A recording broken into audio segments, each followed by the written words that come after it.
So yesterday when I was in the tent working on a lot of writing and getting caught up on stuff, look at this beautiful view. I do really love this spot. A guy approached my camp claiming to be environmental police, asking me questions that I refused, like my name and stuff that I refused to answer. Claiming that I was trespassing, but there's no signs here. And just kind of like overall being aggressive. I don't think he was environmental police. I think he said that. And, I was a little scared, so I just, I wanted to see how it played out. I stayed in the tent.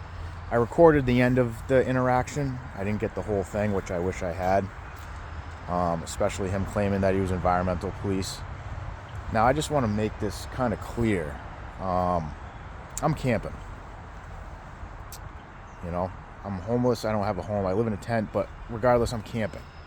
I'm isolated. You might be able to see my truck from the road, but you got to go out of your way to engage with me. There's nobody, that has access to where I'm at besides the access I created.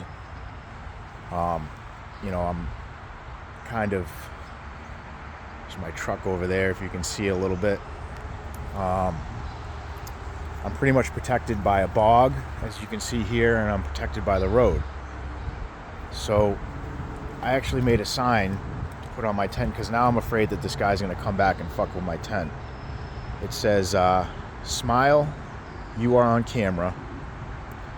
Impersonating green police or other law enforcement is a crime punishable by years in prison. So if I had come out of my tent and engaged with this individual, this man, and he had been aggressive with me, if he had at any point, I would have recorded it. So if at any point he became confrontational or tried to physically assault me, then I would have had to defend myself. And if he wasn't able to produce any form of identification identifying that he was a environmental police, then no matter what happened in that fight, if he got the best of me or I got the best of him, chances are he's going to go to jail. Because impersonating an environmental police officer, that is a federal position, would have been a federal crime. And whatever had happened, especially if I had gotten the best of him, it would have just been a terrible situation, He would have been released from the hospital. He would have been charged. I wouldn't have been charged. And then he would have had to face prosecution. So, I understand that there's people that do things that are not conducive to a healthy society, like, drugs and, petty crimes and living in tents and being homeless and things like that. That is a problem, and maybe people don't like, obviously this guy, don't like that I'm staying in a tent out here and they want to know what's going on.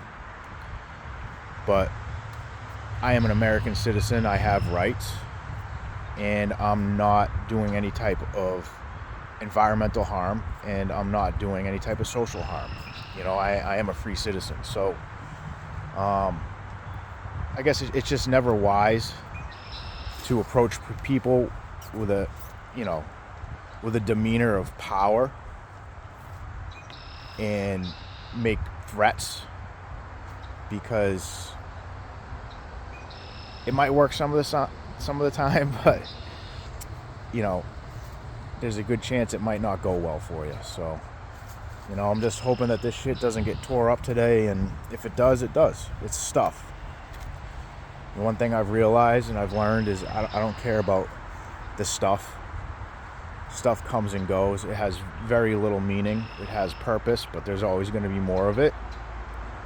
The things that really matter and that I value are my relationships, my knowledge and my learning and my experience and understanding, my will to survive, and then the joys and the happiness and pleasure that I get out of life that is ingrained in me and is my birthright, is all of our birthright. So I'm not going to let these bums get me down, and I'm just going to keep on moving. So that's where I'm at.